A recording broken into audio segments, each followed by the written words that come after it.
All right. Hello, everyone, and welcome to MMA Island. I'm Zach Harkness, and today I'm joined by the #2 women's flyweight contender and the #14 pound-for-pound female fighter on the planet, Cynthia Calvillo. Hello, and welcome to the show. How's it been ever since the big win? It's been great. My mom's just been spoiling me with like food. So I've just been eating. But it's been great. I mean, especially during this time, I couldn't ask to be able to have an opportunity like that and to come out on top. Well, yeah. Well, I want to ask a bunch of questions about that fight. But first, I want to backtrack a bit. And my first question would have to be about your UFC debut. And now, UFC 209, you debuted against Amanda Cooper and subbed her in the first round. Your record going into that fight was only 3-0. Did you expect to find yourself in the UFC this early in your MMA career? And how did you adjust for the lack of experience in fight camp? Um, well, I think at that point I was already training for quite some time. The reason I was only 3-0 at the time is because I spent about 3 years being injured. So I was trying to make my professional debut for 3 years. I think once that pro debut came through, I was just like on a tear. So I knew that eventually I was going to get in the UFC. I didn't think I was going to do it at 3-0. I was thinking maybe 5-0 or something like that. But it took a little bit longer, and I felt like it might have looked like it was such a something real quick, but it was something that took me a really long time to actually get to that stage. It just on paper seemed like it was a short time. Yeah. And did you, because you only had 3 fights, and I believe all except for one were an LFA, and going on to the big stage to the UFC at a pay-per-view, that's a really quick turnaround. Did you feel any of the Octagon jitters at all coming into the UFC so early? I did. It felt like just crazy, just all kind of an emotional roller coaster. But it was all about like making those butterflies, fly in formation. So it's like that's what every fight's like. You have a bunch of chaos, and it's your job to really line everything up to make sure that you're able to perform during the chaos. Um, but it like gives you that extra just like push. I don't know, it's really exciting getting that adrenaline rush and getting in there, and especially on my first fight being on the main event. It was pretty crazy, but I don't think I could have asked for a better UFC debut. And do you think like the added pressure from, I don't know, going into the UFC the first time, it affected your performance at all in a positive way, because you did have a very good result in your UFC debut? Yeah, I mean, I was ready. I was ready to keep going. That's why I had like taken a short turnaround even after my first debut to jump on the next pay-per-view. Um, it's I always wanted to fight the best, so I was able to get in there and have a really good performance. But I knew it wasn't going to get easy. It's still not going to get any easier. We still have a ton of work to do. So plenty of hard work that needs to be done. But when that all happened, I was definitely putting in a ton of work. So it was no surprise to me. It was just it's been an amazing ride so far. Lots of ups and downs, but amazing so far. All right, now I want to move into the next question. Now, in your 3 fights before the UFC, 2 of them were future UFC fighters as well, in Montana De La Rosa and Jillian Robertson. And the other was someone who retired with 3 pro fights. Even in that early stage in your careers, could you tell a difference between the skills of De La Rosa and Robertson and the other opponent who never made it to the UFC? I would say for my first fight, I didn't really get to see too much of her. I know that she retired shortly after.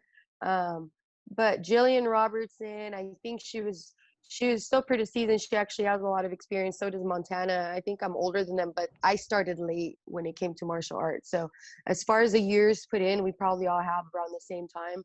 Everybody's getting better and evolving. I actually would not mind seeing Jillian Robertson and Montana De La Rosa fight. I think they're both extremely good grapplers. I'm an extremely good grappler too, but obviously I'm better than them since I beat them both.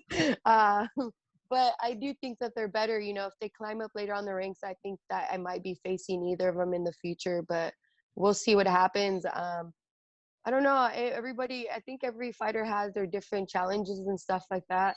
I think more so all the challenges came with myself, not so much them in the fights, which is weird to say because people are like, oh, who is the toughest? I mean, yeah, at the toughest or who hits the hardest, but it was more of a mental battle against myself in there that was tougher than the battle that I was having against them.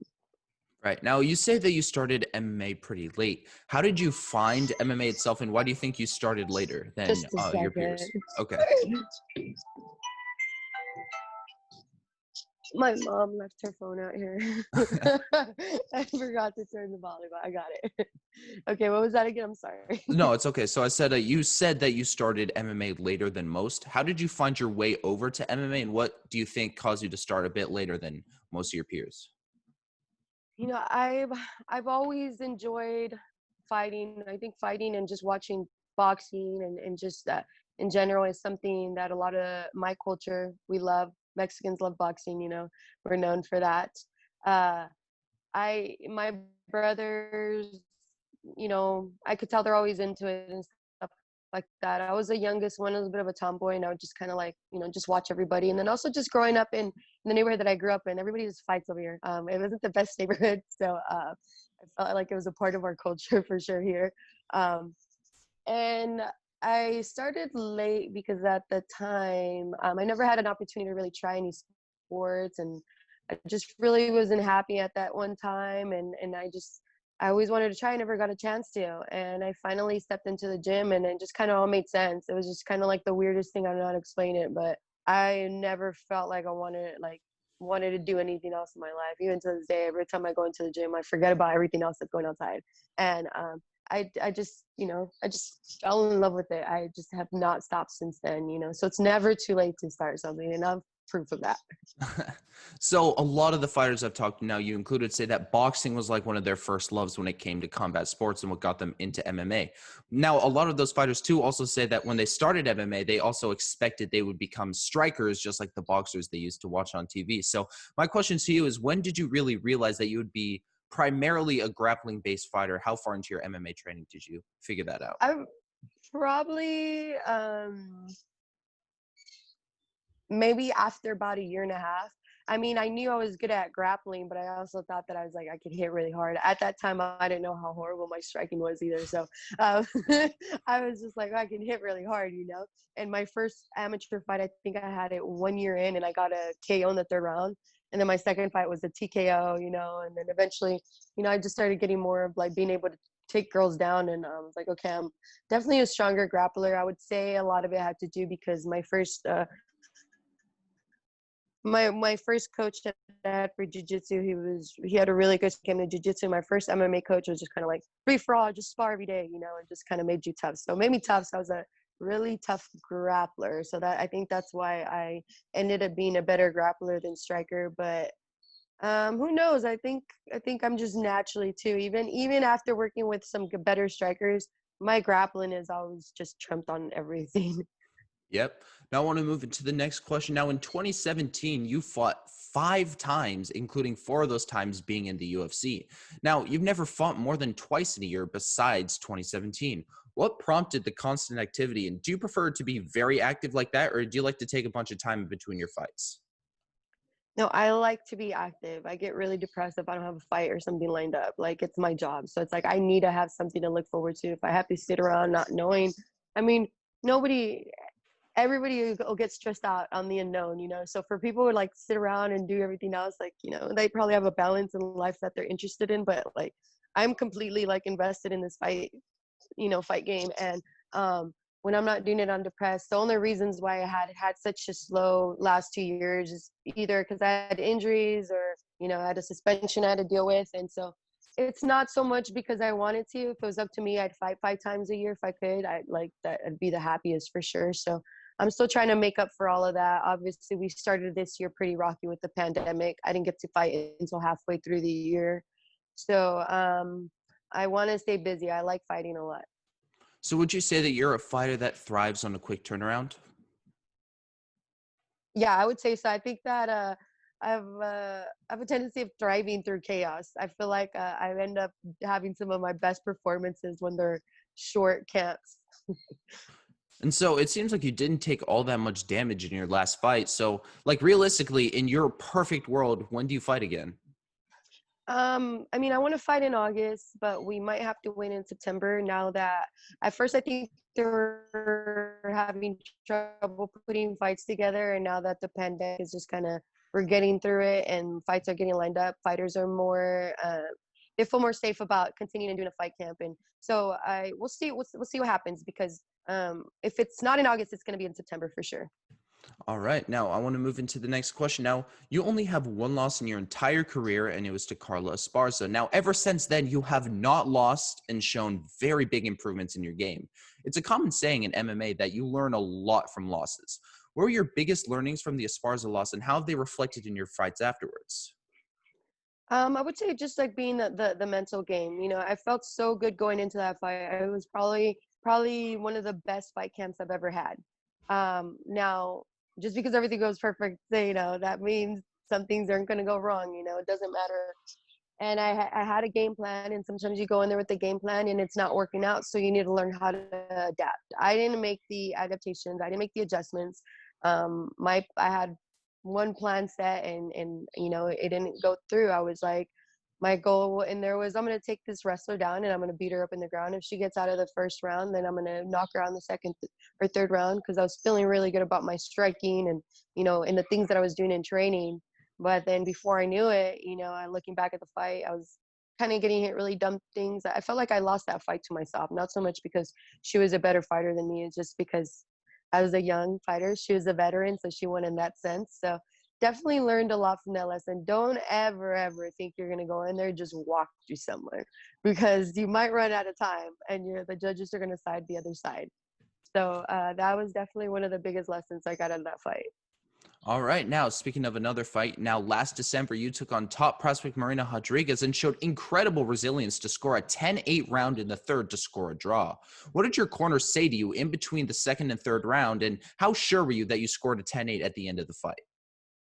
I mean, well, obviously, you know, it was the first round, especially with the judges, went a little bit forward. Some people could have given it to me, some people would give it to her. But either way, you got to think of that round can go anywhere. Mhm. Second round, she caught me pretty good. You know, she got me in my tummy and knocked the wind out of me a little bit. And so I was more of in like a survival mode for that second round.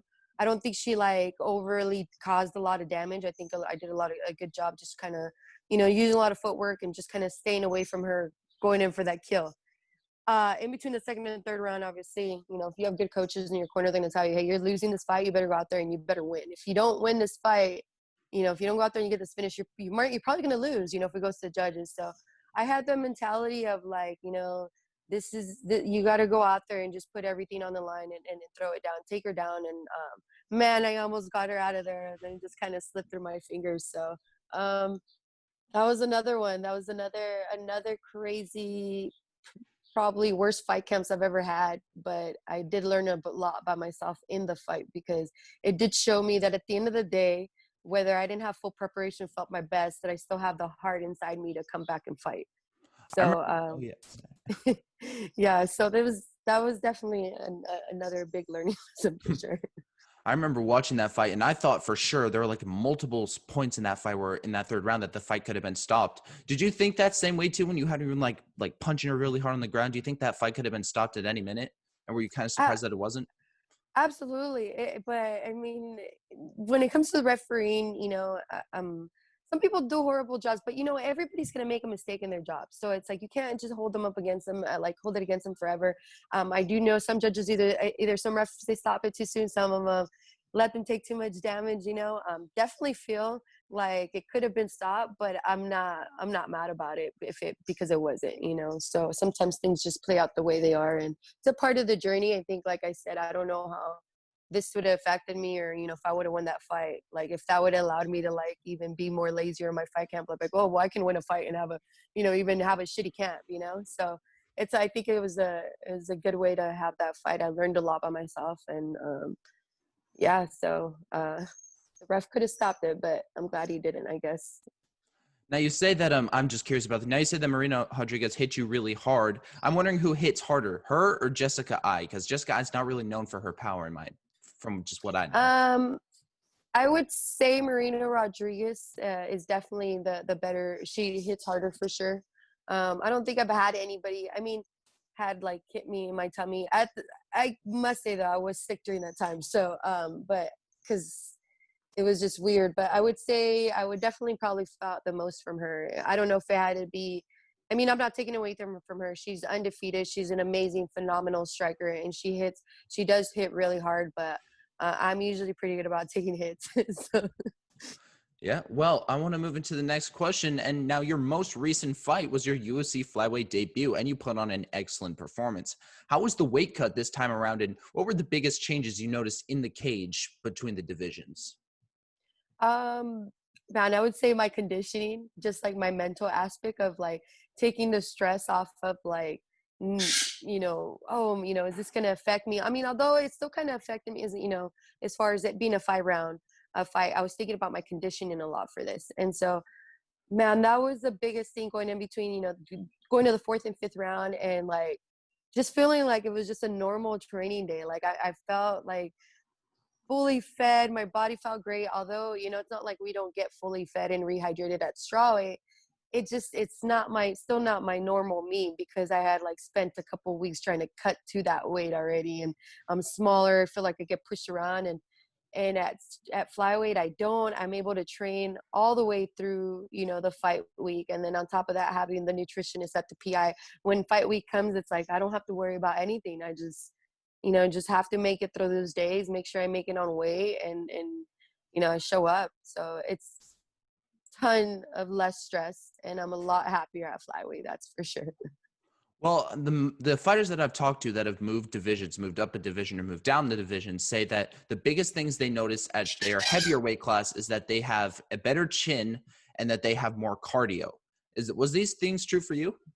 I guess so. Definitely, this was a fight that I probably my face looked more beat up than it did in any other fights before. But I don't feel like I felt like her crazy power. So I guess you could say that with an extra weight, you can take a little bit more in. So it's definitely it just feels so much healthier to be like in a competition, in a combative fight like that in being at your normal weight versus when you're depleted, you're walking lighter. When you get hit, when you're walking lighter, you feel like those blows hit you harder, like you're moved more. So of course, if you have more weight, to take in a punch, it's going to take away from it. So I would say for sure, I would agree with that too as well. All right. Now, your opponent in that fight, Jessica I, ended up missing weight. Now, you said some things to her in the face-off that I would actually very much like to know what you said. And was it true that her coach alerted your team that she was going to be 3 pounds over? Because that was pretty much a big news story going out of that fight. Yeah, it was kind of interesting. I mean, there's always some kind of weird things that are going on, on weigh-in day and stuff. But her coach definitely reached out to my team, my coach to my manager, and then even the matchmakers and stuff. So there was something going on there, for sure. Now, just the way she went out about it was just kind of I didn't really like it.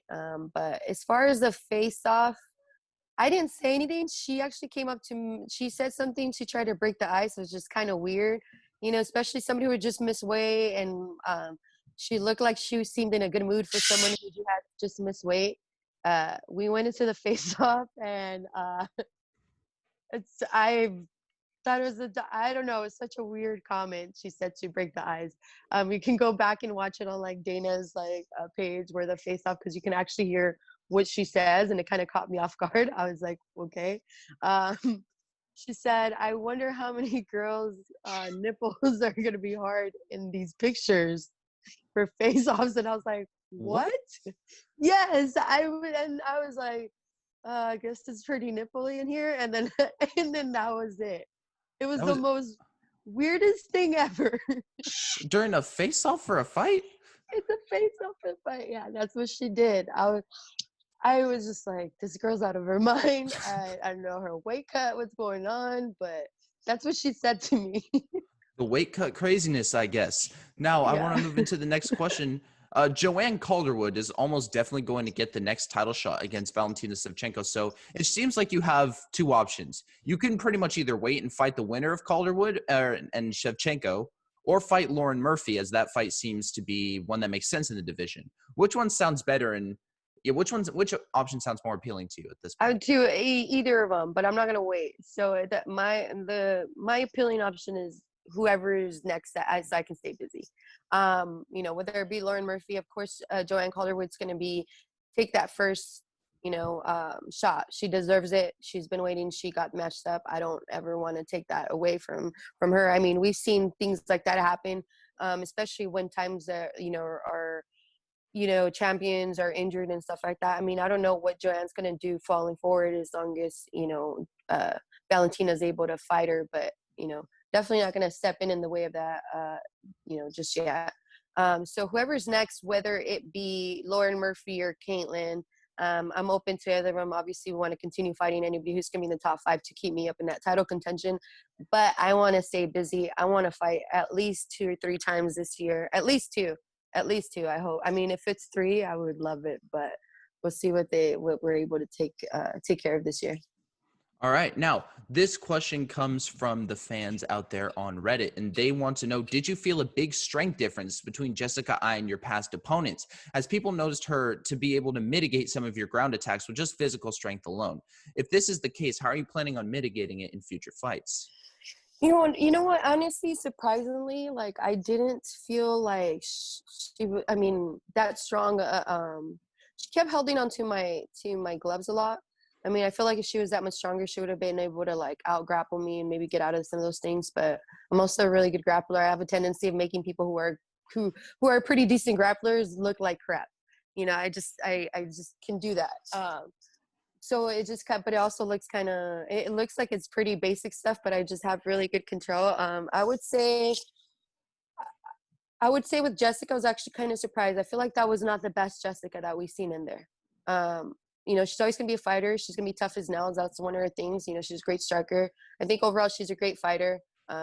She's tough, but I really feel I'm not gonna really take take it to account or probably look past that and be like, oh, it's going to be so easy at flyweight. I'm going to be able to deal with these girls. It's not. I feel like these fights are definitely only going to get tougher. I feel like if this was in a different time, it wouldn't be the fight that it would have been. So it's really hard for me to really make a difference in comparison of the strawweight and flyweights because it was also such a short camp.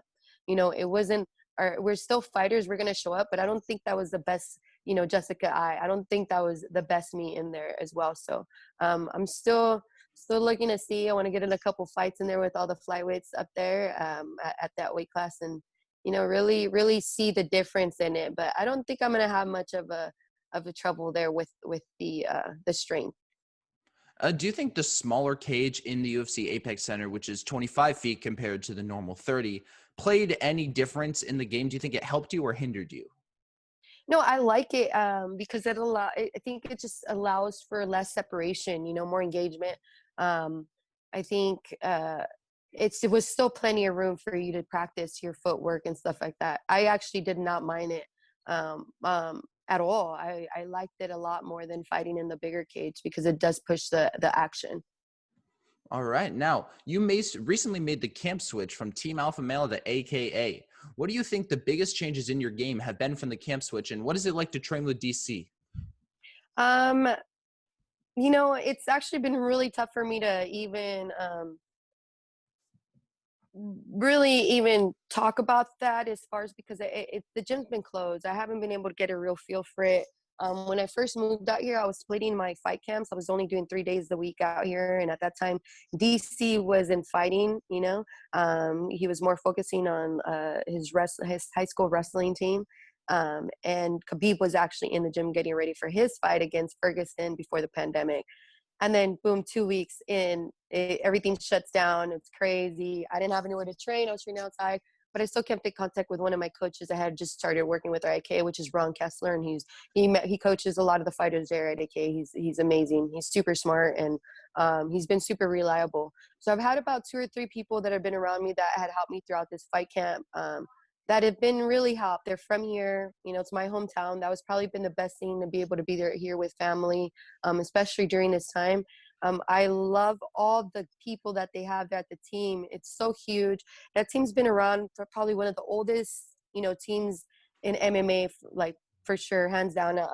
And so they've had a lot of champions walk in through this door. So the atmospheres and the energy, you can just feel it walking in there.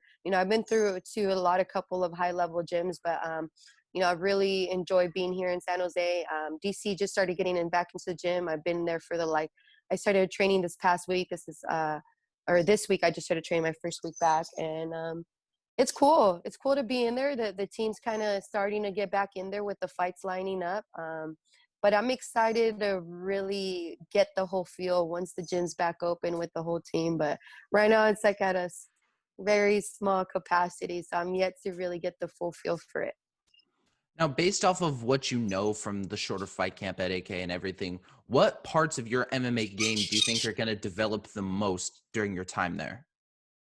Um, I would say definitely with my wrestling and my grappling, which is crazy because that's what I'm good at. But I felt like I kept going away from it because I kept trying to work on I kept working on my striking because I was just so adamant about it. Everybody's like, oh, she's a grappler, she's gonna get killed in striking. But I mean, I don't get murdered on striking. I might not be the best striker, but I'm not getting, just beat up on there. So, but at the same time, I was taken away from, focusing on what my strengths are. At the end of the day, if I take these girls down, it's not going to be it's not going to be an equal fight. I'm just dominant there. So I feel like AK is definitely going to allow me to do that. I'm definitely looking forward to be able to work with DC more and his high school wrestling kids, because when I first started, my jiu-jitsu coach was also a wrestling high school coach. And so it made me really good because I would just get, just grapple with all these like really good high school boys that were like my weight class. So I'm looking forward to be able to work with DC's kids because he's been doing a phenomenal job being a wrestling coach. And so me getting involved with that and stuff like that, I think is just going to, definitely up my level, become unstoppable, and be like Khabib. That'd be great. Now, the current champion of your division, Valentina Shevchenko, is seen as untouchable by many MMA fans. As Shevchenko is a fighter who is most definitely in your crosshairs, what do you see as your paths to victory against her? Well, I would say for sure my grappling. My grappling is definitely going to be my biggest advantage to, Valentina. Valentina is amazing athlete, not just an amazing striker, but she's a well-rounded fighter. And, this is, I really actually look up to her. I like her mentality. I like how she spends her life, which is mostly focused on like her and her sister and her family, and like, traveling the world and putting fighting first and being what it really is, what it means to be a traveling martial artist. She's a long life martial artist. I don't see her investing like in materialistic things like that. And so I like her mentality, but I feel like where I'm gonna go, being looking up to her, everybody bleeds, everybody's human, everybody can lose. So she might look untouchable. I definitely not taking her lightly. By having such a dominant champion in this division that I'm now, newly to, it motivates me to have such a scary and dominant champion because it just makes me work harder. I'm definitely going to be looking into countering on her striking and, taking her down and taking her into my world. All right. Now, in December of last year, you competed in Quintet Ultra, a grappling promotion outside the UFC. Have you considered trying more side grappling like Submission Underground and Polaris? And what made you compete in Quintet the first time? I would love to. I would love to definitely compete in those again. I would say the reasons why I didn't do it before either, I didn't have the credentials because I never got belted in gi. I don't do gi, so I didn't even want to do jiu-jitsu competitions. So it took me a while. I had to build my name as a UFC fighter so I can get these super fights, and I ended up taking the quintet on 3 days notice, like 3 days after my last fight. So next thing I knew, I accepted a fight. Next day I was in Vegas. I was also fighting a staph infection. So the same day that I flew into Vegas, the next day after my fight, I weighed in. And as soon as I weighed in, I went to the hospital to emergency, got my staff looked at. I was on a bunch of medication. I had to go to the PI the next day before the competition. They had to drain my infection, and then I competed. And then I got subbed in 17 seconds. Not the way I wanted to, but it's also, my goal is not, of course I'm a competitive person, I want to win these fights, but it's one of those things I took at short notice. And honestly, it was probably one of the crazier experience having to deal with everything I did, but I want to get that back because A lot of people don't know what happened during that match. They're like, oh, Cynthia just lost the fight, and then she got a draw, and then now she took another loss, and she lost. She's supposed to be a grappler, and she got subbed in 17 seconds. So it didn't look too good. Well, I mean, in all fairness to you, Danielle Kelly is really no joke. Now, Oh, she's not. She's amazing. yeah, I want to go back to your camp switch. And as we know, each fight camp runs their programs very differently. Well, I mean, even though you didn't spend very much time at AKA so far, I'm sure you have a feel for the gym. What would you say are the biggest differences in the way that Team Alpha Male and AKA runs their operations? Um, well, there will definitely Team Alpha Male have smaller guys, for sure. They all just run things different. I think, especially because they have more big boys. At AKA, they do have smaller people here, but I would say just the amount of people that they have is. I think they have way more people at AKA. The programs run a little bit more freely and flexible versus at Team Alpha Male. They have more set schedules and stuff like that, which is a good thing. So they both have their pros and stuff like that. And I would say the only cons for even Team Alpha Male is just like sometimes the mats are way too packed, and there's nowhere to train. But that necessarily is not a bad thing. Other gyms that don't have training partners, so I've been really blessed to be able to have that in both teams.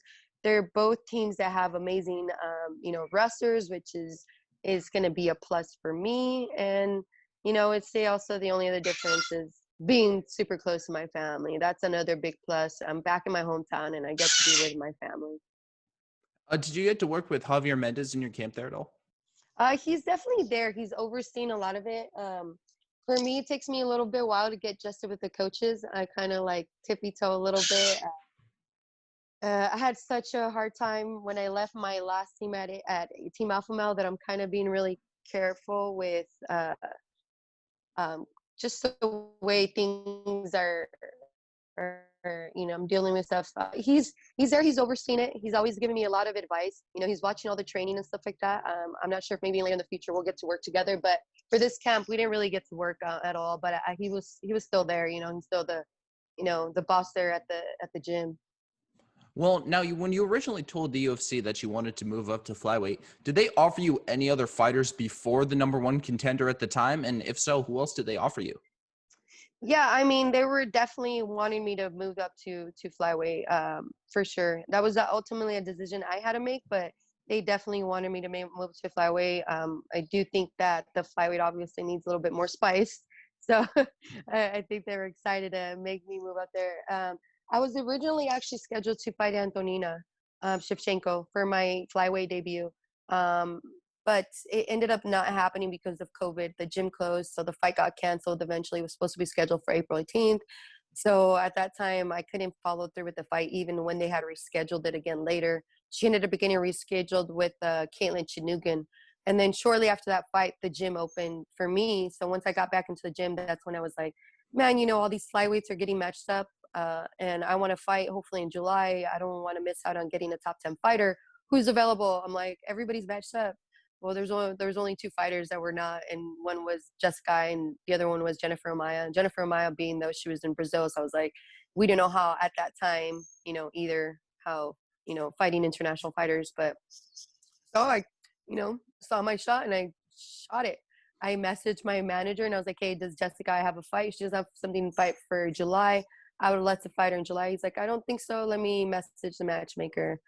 They messaged the matchmaker. They came back with like, no, she doesn't fight. How about in 3 weeks main event? I was like, oh yes, that's just an opportunity you do not pass by. So sometimes you got to ask for it and you might just get it. But when you get it, you better be ready. So Based off what you've seen from Antonina Shevchenko, she's been very weak to a lot of grappling exchanges. So watching her fight with Caitlin Chukagian and then her other fight with Roxanne Modafferi, were you feeling like would you feel more confident fighting Antonina Shevchenko than you would be fighting Jessica Ai? I would say so. I would say that like probably the hardest part that I was gonna have with her is just her being a striker. A southpaw striker. You know what I mean? And obviously, I didn't look so great fighting a striker in my last in Marina, but also given that I don't feel like I was fully prepared for that. because of things that were happening, behind the scenes. But for this one, I felt like I don't take any of my opponents lightly, but I do felt like I probably would have got the finish. I know Caitlin spent a lot of time there on her back. Looked like it was a dominant fight for sure. But it looked like she could have finished her in the first round, and she didn't. I think I would probably finish her for sure. With Jessica, it was tough because she was just trying to trump on my grappling. She wasn't really trying to grapple with me. She was trying to avoid the takedowns, but when I would grapple her, she would hold on to my hands. She wasn't really trying to have a grappling exchange because I feel like she was very obviously worried about my grappling. So I would have said for sure Jessica would have been the smarter grappler when it came to defense, but Antonina has a lot of holes. Obviously, she's been exposed already by all the grapplers. So Yeah. yeah. Well, unfortunately, I think that's all the questions I have for today. I would like to thank you for coming on the show. Is there anything you would like to say to the people out there? No, just thank you for all the support and stuff, and I look forward to hopefully putting on some great performances. And yeah, thanks for having me on. Appreciate it. Again, I would like to thank Cynthia Calvillo for joining me today, and I would like to thank you, the viewer, for watching this interview. I've been Zach Harkness with MMA Island, and I will see you all in the next one.